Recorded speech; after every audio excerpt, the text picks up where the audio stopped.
I got the call from my oncologist yesterday. Stage 4 pancreatic cancer, 6 months, maybe less. And you know what my first thought was? Not sadness, not fear, relief. Because for the first time in 70 years, I don't have to pretend anymore. I'm Stanley, and I'm 79 years old.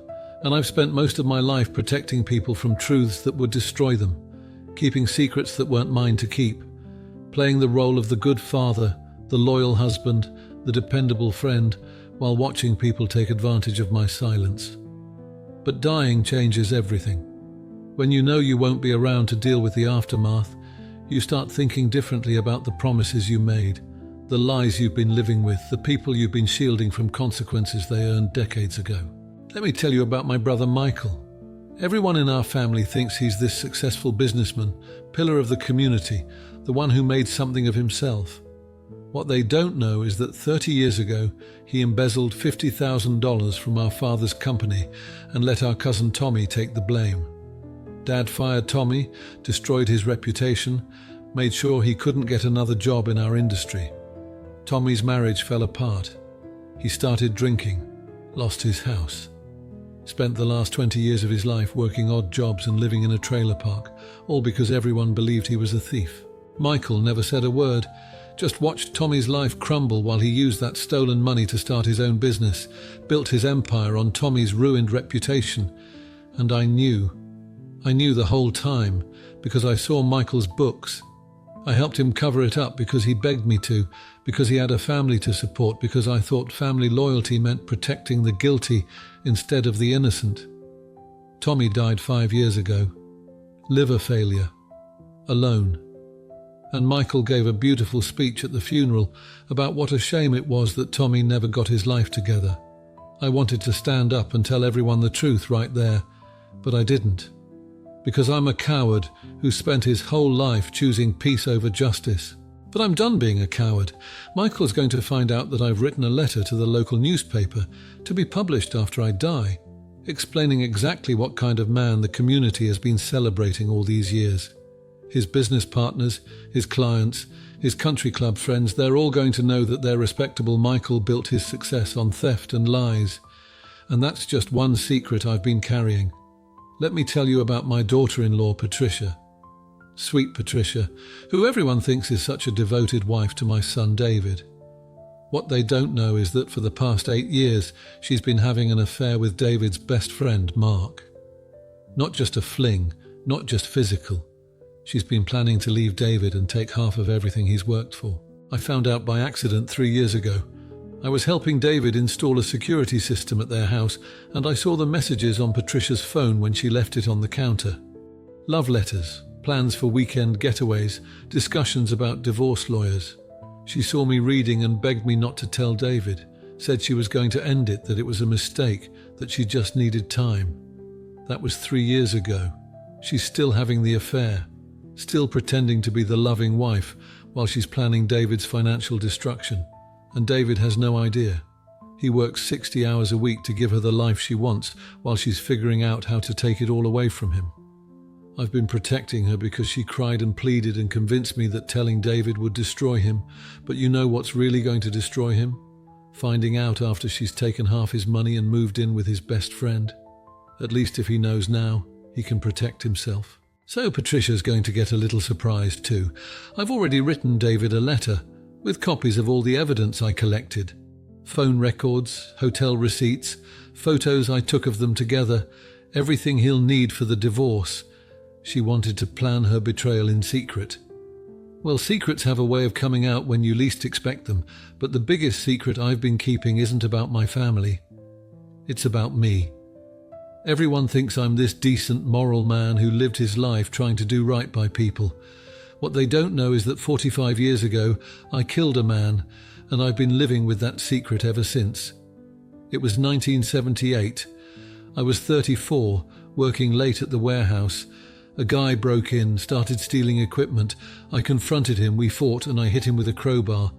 Once, but he went down hard, hit his head on the concrete floor.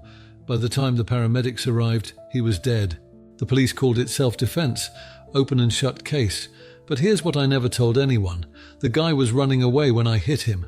He wasn't threatening me anymore. He was trying to get out the door with a box of tools, and I could have just let him go. Called the police, filed an insurance claim, moved on with my life. But I was angry. Angry that someone thought they could steal from me. Angry that I was working nights while my family was home eating dinner. Angry at everything that wasn't going right in my life. So I chased him down and hit him from behind. Not self-defense. Murder. I've lived with that for 45 years. Watched his widow at his funeral. Saw his kids grow up without a father because I decided that some stolen tools were worth a man's life. And everyone called me a hero for stopping a burglar. My family was proud of me. The community supported me, but I know what I really am, and soon everyone else will too. I'm not telling these secrets to hurt people, though I know that's exactly what's going to happen. I'm telling them because I'm tired of living in a world where good people suffer while bad people prosper, because someone decided that keeping quiet was more important than telling the truth. Tommy died believing he was a failure, that his life didn't matter, that people were right to lose faith in him. He deserved to know that he was innocent, that the family he thought had abandoned him had actually been protecting his real enemy. David deserves to know that his wife has been planning to destroy him, so he can save himself instead of being blindsided by someone he trusts. The family of the man I killed deserves to know that their father didn't die in a fair fight, that he died because a coward with a crowbar decided that property was more valuable than human life. And everyone who thinks they know who I am deserves to understand that sometimes the people you trust most are the ones keeping the darkest secrets. Here's what I've learned after 79 years of living and 6 months of dying. The truth doesn't become less true because you don't tell it. It just becomes more poisonous. Every day you wait, every person you protect who doesn't deserve protection, every lie you let stand because confronting it would be uncomfortable. All of that poison builds up until it either kills you from the inside or explodes and takes everyone else down with it. I chose to let it kill me from the inside. The stress of keeping these secrets, the guilt of watching innocent people suffer while guilty people prospered, the shame of being too weak to do what was right, all of that ate away at me for decades. Maybe if I'd been braver, if I'd told the truth when it mattered, I wouldn't be sitting here dying of cancer at 79. But I can't change the past. I can only control what happens next. And what happens next is that everyone who's been living a lie built on my silence is about to discover what the truth costs. Michael is going to lose his reputation, his business, probably his family when they realize what kind of man they've been defending. Patricia is going to lose the element of surprise and the sympathy she was counting on when she destroyed David's life. My own family is going to have to live with the knowledge that their patriarch was a killer who spent 45 years pretending to be a decent man. And I'm going to die knowing that I finally did one honest thing in my life, even if it was the last thing I ever did. You might think I'm being cruel, that a dying man should be focused on forgiveness and peace, not revenge and destruction. But I've tried forgiveness. I've tried peace. All it did was enable more cruelty, more lies, more innocent people getting hurt while guilty people got away with it. Sometimes the most loving thing you can do is stop protecting people from the consequences of their choices.